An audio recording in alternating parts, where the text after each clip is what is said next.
Thanks, John, for that very generous introduction. I have to lower this. I'm not as tall as John.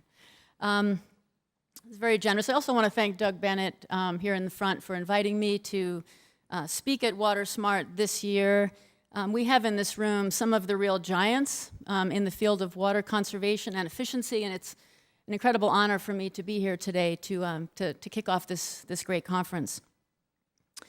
You know, as I was thinking about what I wanted to say this morning, I found one thing kept coming to me as I was thinking about it, and that's this, that I don't think we in this room, as water professionals, fully grasp how pivotal the work we're doing is to the future of our society, in fact, the future of human civilization. And that sounds maybe kind of exaggerated, a bit, maybe even egotistical, but I don't really think it is. If you think about the human story over time, it's always been a water story. The earliest societies, going back to the Sumerians in the Tigris-Euphrates River Basin, the crescent of the Middle East, the Nile in Egypt, the Yellow River in China, all of these early civilizations grew up along rivers, right? Rivers were the lifelines of the growth and development of all these cultures. The rivers provided a way to grow food, a way to trade, a way to kind of develop into these advanced societies that we came to know, and that basically led to us. All of it was grounded in rivers and in water. So today, I think all of us know, when you read the news, pick up the newspaper any given day, we know that this human story of ours is going to be even more a water story, right, in the decades ahead. And the thing that's important to remember is that the conclusion of that story isn't written yet. In fact, I think the narrative of that story is being written every day by everyday choices that we as a society make about how we use water, how we manage water, how we value water, even how we think about water. And it seems to me that those of us in this room today have a very big role to play in how that narrative is written. And that's really what I want to talk about this morning. Last week, NASA released a satellite image that pretty much knocked my socks off. It was an image of the Aral Sea in Central Asia. I'm sure most of you know the Aral Sea used to be the world's fourth largest lake. This is in Central Asia. What used to be part of the Soviet Union is now kind of in that area where the stands exist, Kazakhstan, Uzbekistan, Turkmenistan, right there. Used to be the world's fourth largest lake. And ever since I visited the Aral Sea in 1995, I've sort of been tracking what's happened to it, because it seemed to me at the time when I was there that it was kind of a harbinger of what may be coming down the pike in other parts of the world. And basically what happened, the short story of the Aral Sea was this, that in the 1950s, the Soviet central planners looked at the two rivers that flow into the Aral Sea, and they decided that the water in those rivers would be worth more, would be more valuable if they were diverted out to grow cotton in the desert. And so that's what they did. They built what remains the largest water supply canal in the world, the Karakum Canal, and began diverting the waters out of those two rivers that had sustained the Aral Sea onto farms in Central Asia. Over time, more and more water was diverted. Eventually, only 10% of the flow of those rivers was still going into the Aral Sea, and so the sea was shrinking. For decades, it shrunk. And eventually, the lake divided into two. So instead of being one big lake, there was a small northern Aral Sea, a larger southern Aral Sea, and then the southern Aral Sea divided into an eastern lobe and a western lobe, and all the while it was shrinking. So by 2005, the Aral Sea had lost 80% of its total volume of water. In the summer of 2009, I saw something come across my desk that said the eastern lobe of the Aral Sea had shrunk by another 80%. And then what happened last week was that NASA released this satellite image that showed that that eastern lobe of the Aral Sea, a big chunk of what had been the Aral Sea, was completely dried up. So you look now at this image, and I encourage you to go and look at it. It's just a tiny sliver in the north, which has been diked off to try to save a little bit of what had been this big Aral Sea, and a little bit of that western lobe. So it's pretty clear, it seems to me, that in our lifetime, right, what had been the fourth largest lake in the world is going to disappear. The fisheries, of course, are gone. About 40,000 jobs were lost. What had been, the Aral Sea is now largely a salty, kind of toxic wasteland in the middle. Winds blow across the desert there and pick up, toxic salt mixtures and dump it on the surrounding cropland and the villages around. People's health, I saw this in 1995, and I'm sure it's gotten worse. People's health has really suffered. 90% of the women are anemic. It's a very sort of toxic, unhealthy environment. And I think there's no place in the world, really, that shows the connections better between the health of an ecosystem and the health of the economy and the people and the communities that depend on that ecosystem. And the thing is, this, as we'll see, hopefully this morning, this is really a false trade-off, right? That story didn't have to end that way. And while the Aral Sea is really far away, and certainly when I came back, I thought, this is a horrible story, but it doesn't really relate. The Soviet Union was a centrally planned economy, couldn't happen elsewhere. And for sure, it's an extreme example, but I'm sure, as you've all seen, this is a story that we're repeating, right, in other parts of the world. The year after I got back from the Aral Sea, I had the opportunity to go for the first time to the Colorado River Delta in Mexico. And it's a different river, obviously, a different political regime that governs how the river is used and managed. And yet the story, in a way, the outcome, is not all that different. The Delta, I'm sure many of you know, used to be a 2 million acre, really lush, beautiful ecosystem that supported, native willows and cottonwoods. Many of the incredible bird life that we enjoy in North America comes in part from the overwintering that they had in the Colorado Delta. This was a really lush environment that Aldo Leopold, after he canoed there in 1922, called a milk and honey wilderness, a land of 100 green lagoons, an incredible place. And you go there now, and it's a tiny shadow of what it used to be. Again, because of upstream diversions and no water coming down into the delta. Rarely has water reached the sea since the 1960s, when Glen Canyon Dam was completed and that last big piece of infrastructure was in place on the Colorado system to control the water. And so in most years, no water reaches the sea. So of course the delta has dried out and become kind of like the Aral Sea, a sacrifice zone of water. And then I started looking at rivers around the world after I got back from the Delta, after the Aral Sea experience and the Delta experience. And then I saw that the Nile, right, the Ganges, the Indus, the Yellow, these are major rivers. They weren't reaching the sea for extended periods of time either.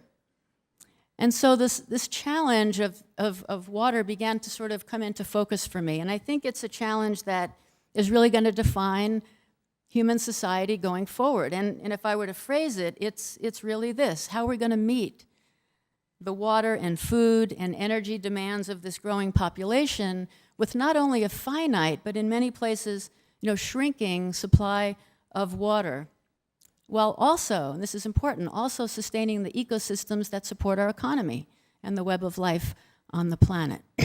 So this is a huge, huge challenge.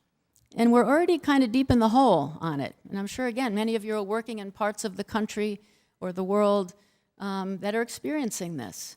If you look at the ecological infrastructure, what I like to call the ecological infrastructure, the wetlands, the floodplains that sustain so much of our freshwater systems and our economies, we've lost a whole lot of it already, even as we're at 7 billion, pushing toward 8 billion, 9 billion, and increasing consumption. Think just about wetlands. I think of wetlands as sort of this central piece of our ecological infrastructure, but we've lost about half of them. California has lost about 90% of them. And if you think about what wetlands do for us, right, they're delivering a whole host of really goods and services that are increasingly important because they run on free solar energy, right? They're mitigating floods, mitigating droughts by absorbing all this flood water and then releasing it gradually. They're like little water treatment plants, pulling out nitrogen and phosphorus from the water and returning water back to rivers in a much cleaner state than they were before.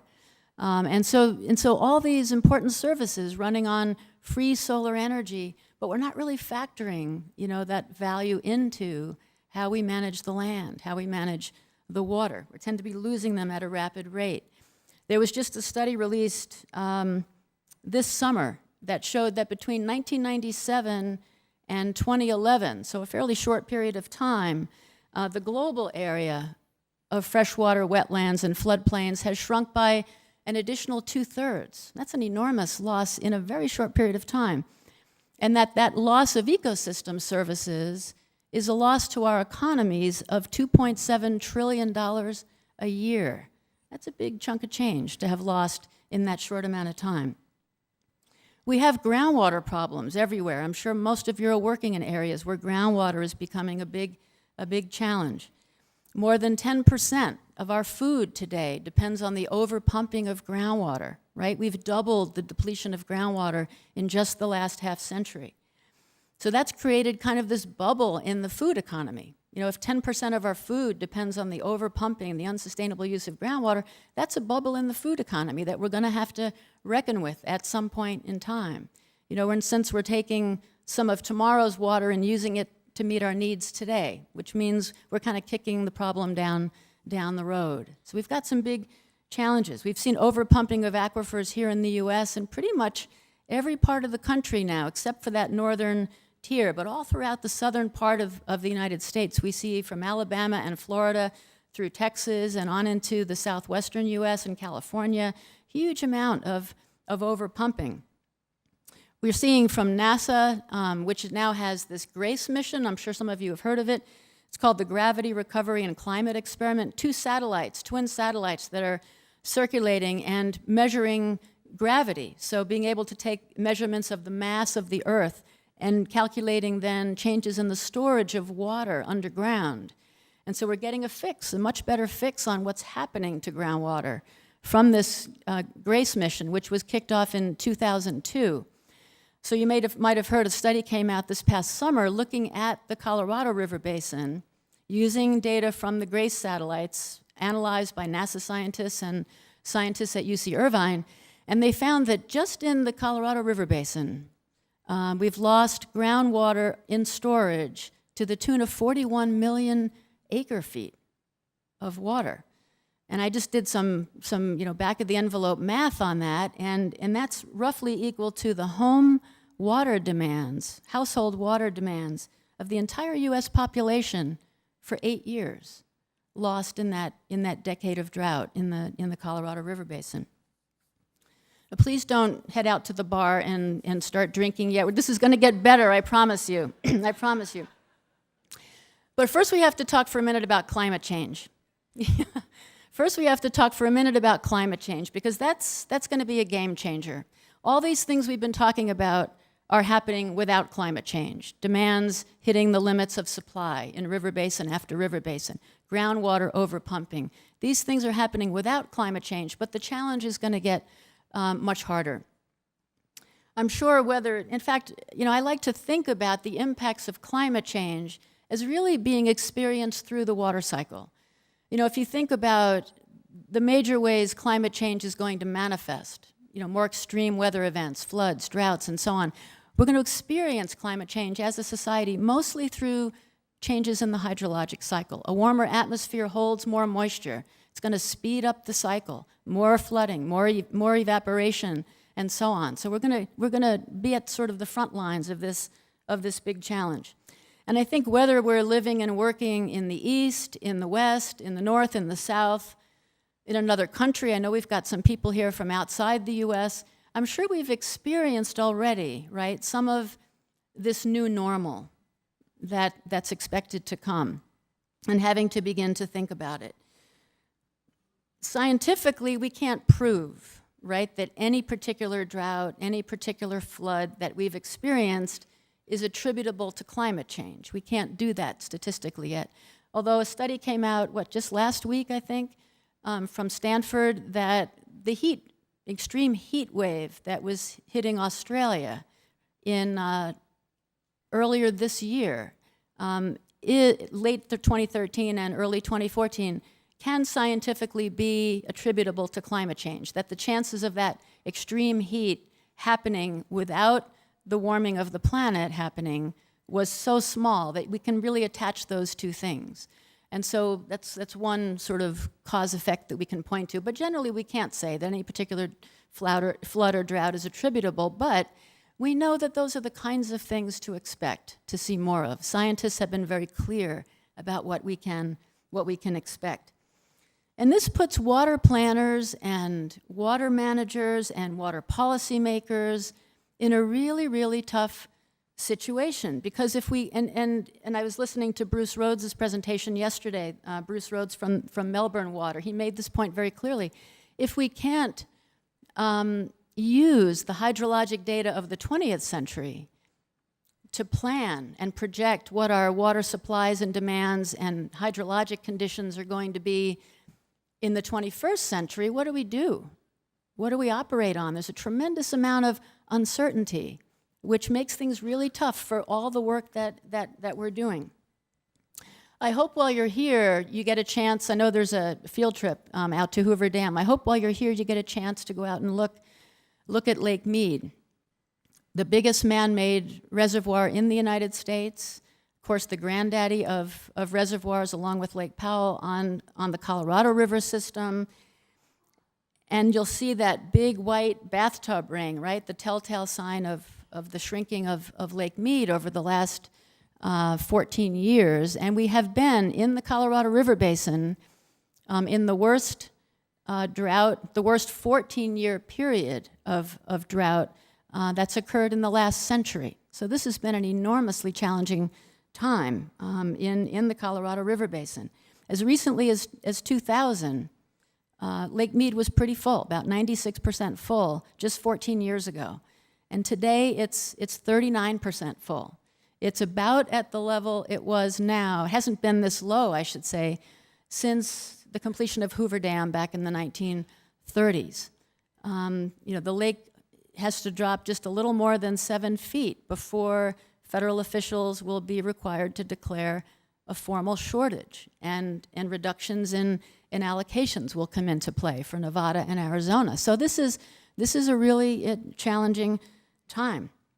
We've got more than 30 million people, right, depending on the Colorado River to some degree for their drinking water, industries that depend on this water, 4 million acres of irrigated land. And the question is, when will it fill back up? Will it fill back up? So we're kind of at a hinge point in history here. We haven't really been in this place before, with so many people dependent on not only limited but shrinking water supplies, which I think brings this discussion back to us. I think we have the opportunity, I don't know, maybe even the responsibility to lead, right? To lead what I think will become one of the largest endeavors that modern society has undertaken. And that's the reimagining and redesign of the entire human enterprise so that all people and all ecosystems can thrive in a water-limited world. That's a very big challenge, and we're all part of that.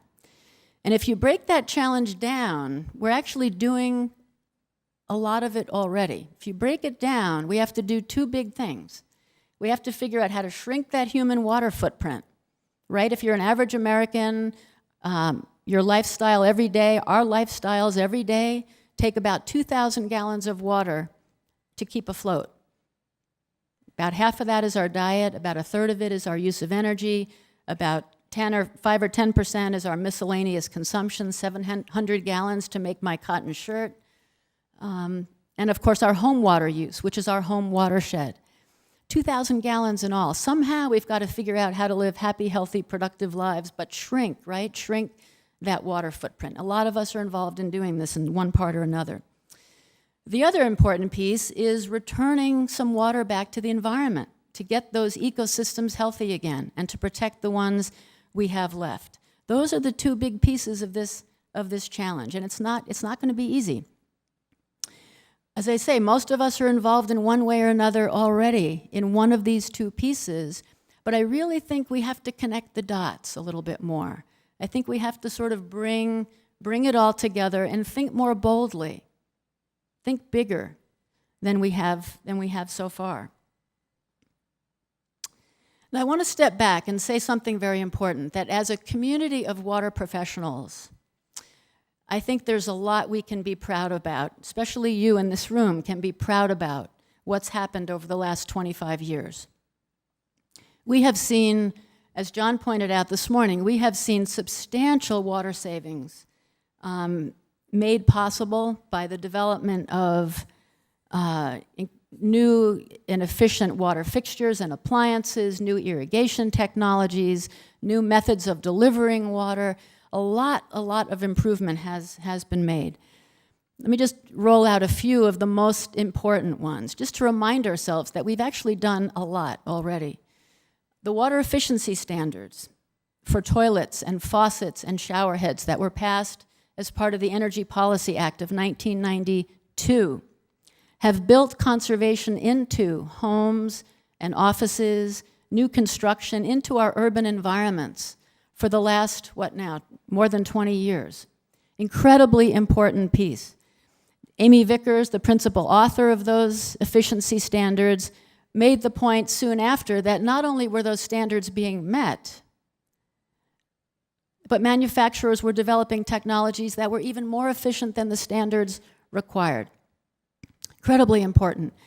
Marianne Dickinson, I know she's here as well, testified before the US Congress in June, this past June, that the water savings from more efficient toilets alone, again, part of the Energy Policy Act requirements, the water savings from more water efficient toilets alone has produced savings exceeding 18.2 trillion gallons of water. That's a volume of water equivalent, this is according to Marianne, a volume of water equivalent to 20 years of water use by Chicago, Los Angeles, and New York City combined. I mean, that's enormous. That's an enormous set of savings and incredible progress in water conservation. We don't have comparable comparable standards for agriculture, for farm water use. But we're making some progress there as well. But first I want to go back and say that we don't have comparable standards for outdoor water use in our urban environments and suburban environments. But we're also making some good gains there as well. And we've heard some discussions about this already. That, for example, many utilities, a number of utilities, including our host here, the Southern Nevada Water Authority, is now basically exchanging cash for grass, in a sense. We'll pay you to rip out lawns and thirsty turf landscapes for putting in water-efficient landscaping. And a number of utilities, Southern Nevada was a pioneer in this area, but a number of utilities are now doing this. And so last I looked, and Doug, you can correct me if I'm wrong, last I looked, Southern Nevada Water Authority had incentivized the removal of 168 million square feet of lawn. And again, putting in more water-efficient landscaping in replace, saving an enormous amount of water. We have seen some really exceptional urban water conservation programs over the last 25 years. New York City, Seattle, San Antonio, Albuquerque, Austin, Los Angeles, Boston, to name a few. I particularly like Boston. I used to live in Massachusetts. I'm particularly fond of Boston's conservation program because Boston's not in a particularly water-scarce place. But they faced, the same problem that many cities face. Theirs was happening in the mid-1980s, where they had to make a choice between diverting water, in this case from the Connecticut River, the biggest river in New England, or doing conservation. And citizens groups who were concerned about the restoration of the Atlantic salmon populations in the river really put some pressure on the Water Authority to look seriously at conservation. And again, this is in the mid-'80s, so this is early. And the Water Authority did. And so what was put in place was, at that time, one of the most aggressive and proactive conservation programs that you can still find anywhere. Today, Boston's water use is 43% lower, total water use, lower than it was at its peak. It's down and back to where it was 50 years ago. Total water use today in Boston is back to where it was 50 years ago. There's no talk any longer about the need to divert water from the Connecticut River. So as a result of that choice, right, we have, it's not only been good for the ratepayers because the conservation program cost about half as much as the supply expansion would have cost, but it's a healthier river. So there's a win-win in that story. Everything benefited from choosing conservation over the supply expansion. We've seen a substantial shift toward water recycling, right, and water reuse, green infrastructure. The indoor water used here in Las Vegas is recycled, treated, and returned to Lake Mead, where it can be used again. So recycling and green infrastructure, including rooftop gardens and green streets and so on, is playing an increasingly important role in improving the urban water cycle and in some sense beautifying our cities, improving water quality in our rivers. Philadelphia has partnered with EPA in one of the biggest green infrastructure projects, $2 billion over 25 years, to really use green infrastructure to manage its stormwater in a more healthy and cost-saving kind of way. I love New York City and what it's doing in its watershed protection, that it's investing at this point about $1.9 billion to protect its Catskills and Delaware watershed, where 90% of the city's water comes from, in order to avoid the need to build a $10 billion filtration plant to meet drinking water standards. So far, it's been able to do that. So it's using, nature in a sense, nature's infrastructure, the watershed, to help meet its drinking water standards, rather than more expensive water treatment plants. And again, all this runs on solar energy, right? Treatment plants don't, but this natural infrastructure runs on free solar energy. It's a great example.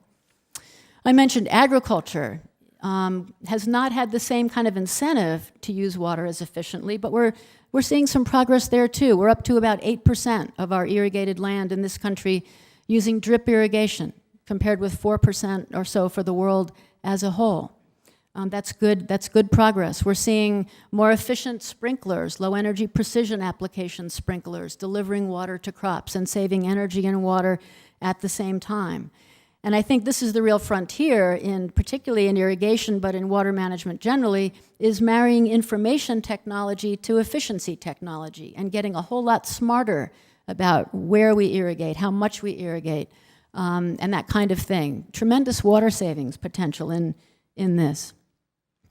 And I think the biggest shift, maybe one of the biggest transformations over the last decade, has really been in the corporate sector, where companies increasingly realize that these water shortages and the competition for water is not just becoming a risk to their reputation, but really a risk to their bottom lines. And so companies of all kinds are stepping up and setting very tangible goals of reducing the water it takes to make whatever product they're making, and looking at their supply chain and working throughout the supply chain to figure out how we can conserve water, how can we reduce the water footprint of whatever we're making. And so you find beer producers working with barley growers to put drip irrigation in, tomato sauce producers working with tomato growers to put drip irrigation in. And this is all incredibly positive, because it shrinks that footprint. As long as consumers do their part and think about maybe consuming less, we can shrink that human water footprint. So this is all really good news.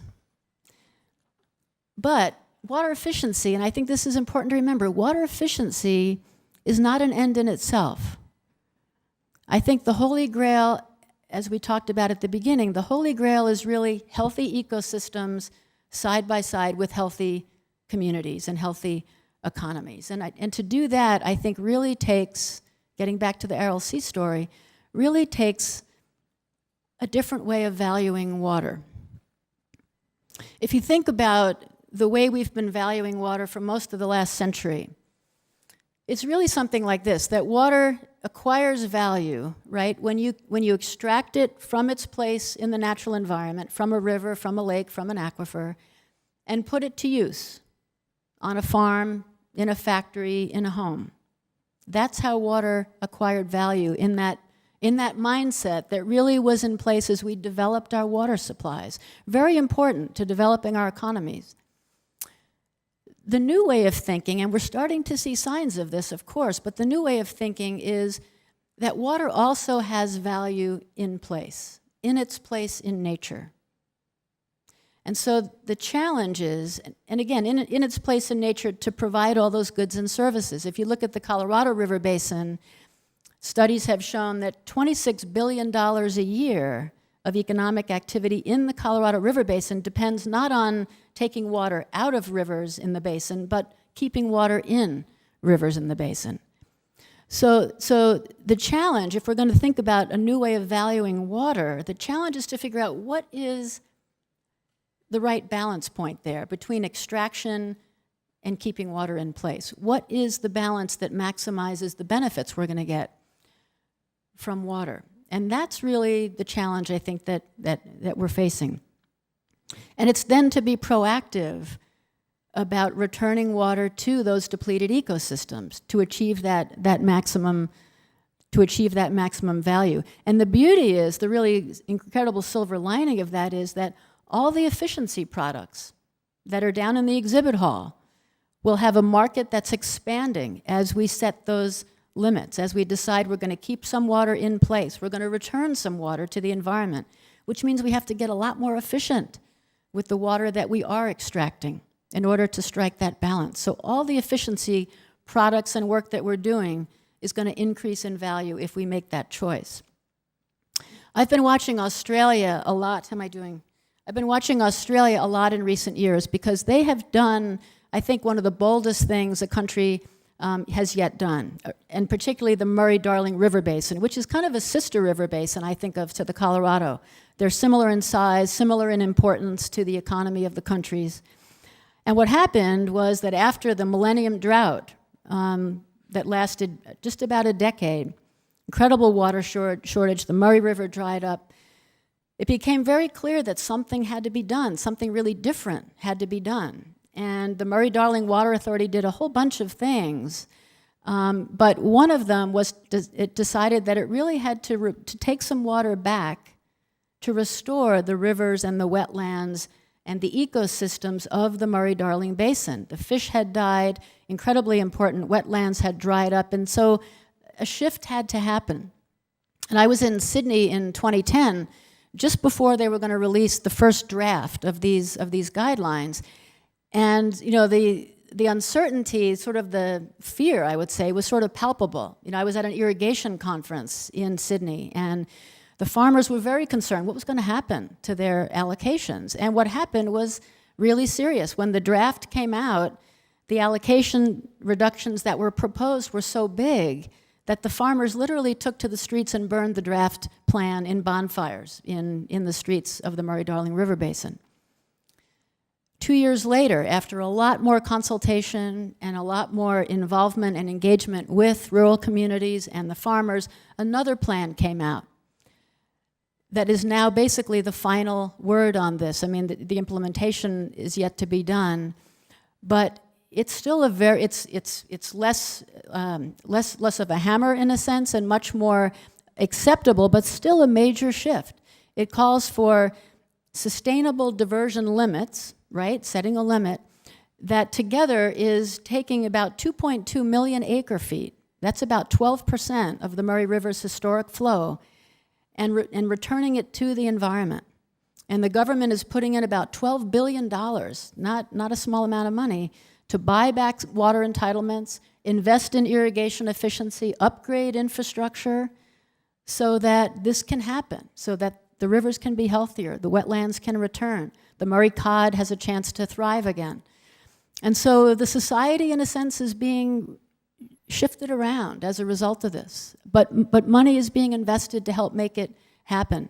And the thing is, this is going to increase the productivity of water in the Murray-Darling. If you look at what happened during that drought period, the average productivity of water, benefit per gallon consumed, went up by 2.4 times during the drought because farmers had to get more efficient, they had to get creative, an active water trading mechanism was in place, so the value of water went up. And now with these long-term goals, the productivity and value of water is going to go up over the long term in the Murray-Darling. And the added benefit will be, the value of healthier rivers and ecosystems within the Murray-Darling Basin. So I think it's a really important example to watch. It hasn't been easy. It's certainly not done. The implementation is just getting going. But let's watch what happens there, because I think it's a really important experiment. So I think we need to think bigger and bolder at this river basin scale. And we're beginning to do some of that in the United States.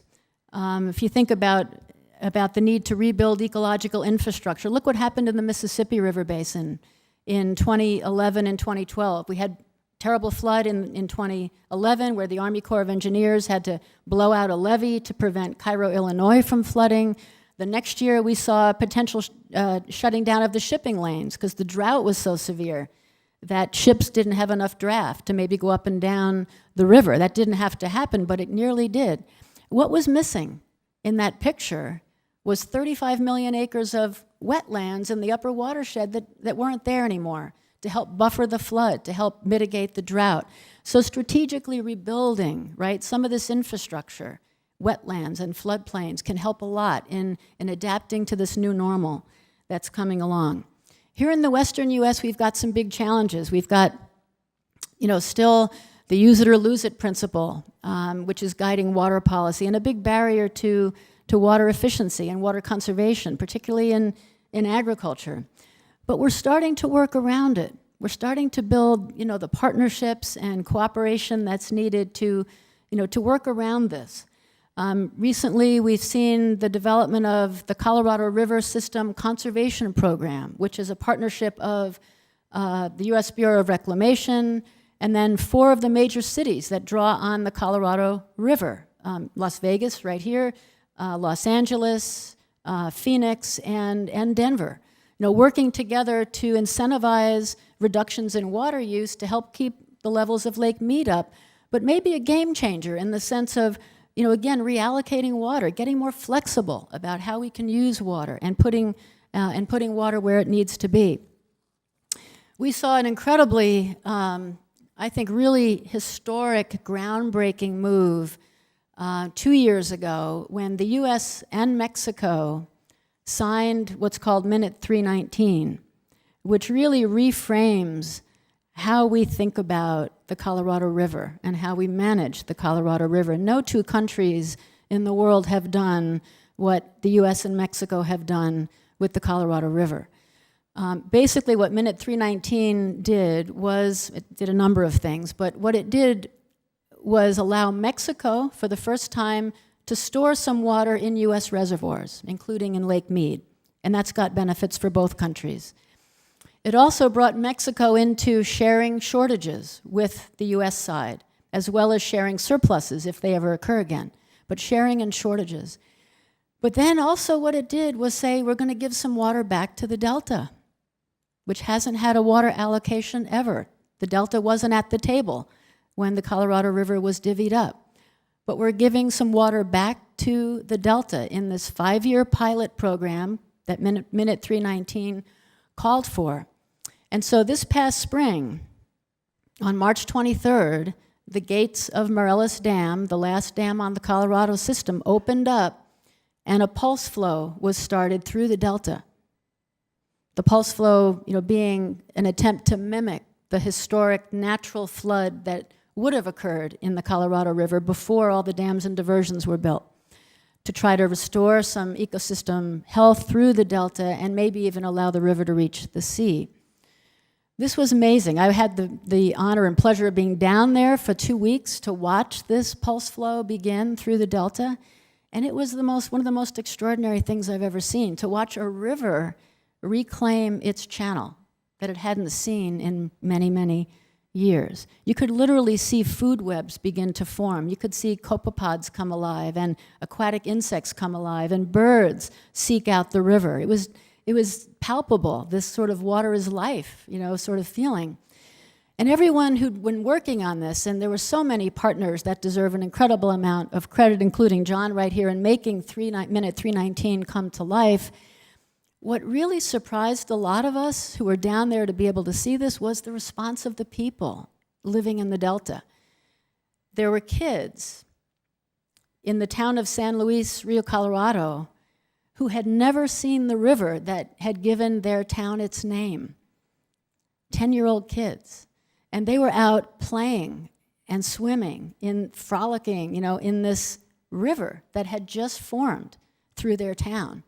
It was just amazing. And I think all of us expected to be blown away by what happened to the river and the channel, but the social story of this was amazing. And then, of course, the river went away. The people of San Luis Rio Colorado saw the river go away. And whether it happens again, whether that river returns, really depends on whether the US and Mexico decide to continue valuing giving some water back to the Delta. So at the end of the day, I think we're talking about a new way of thinking about water management. For sure, we're going to need more big infrastructure.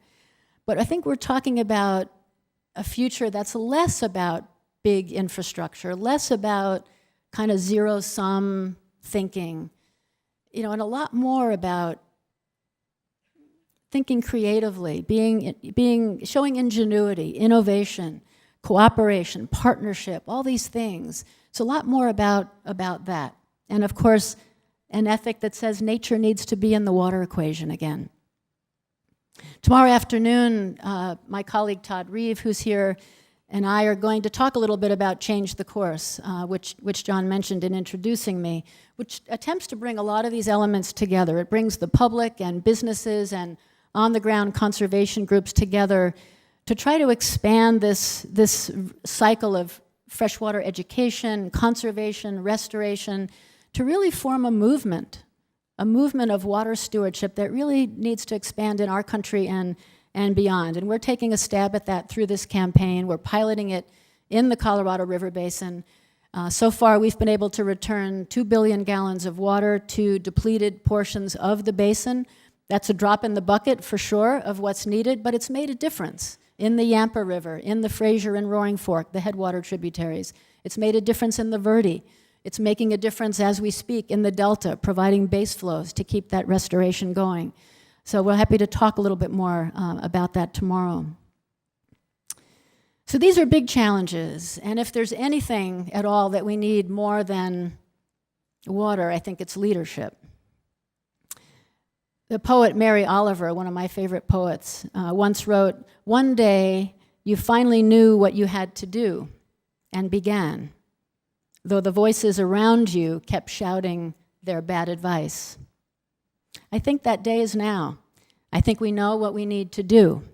And I think that coming together, we can really help write a more positive and enduring water story. And I think generations to come will look back and really feel gratitude that we did. Thank you so much for your attention. I hope we have a great conference. I'm really looking forward to it.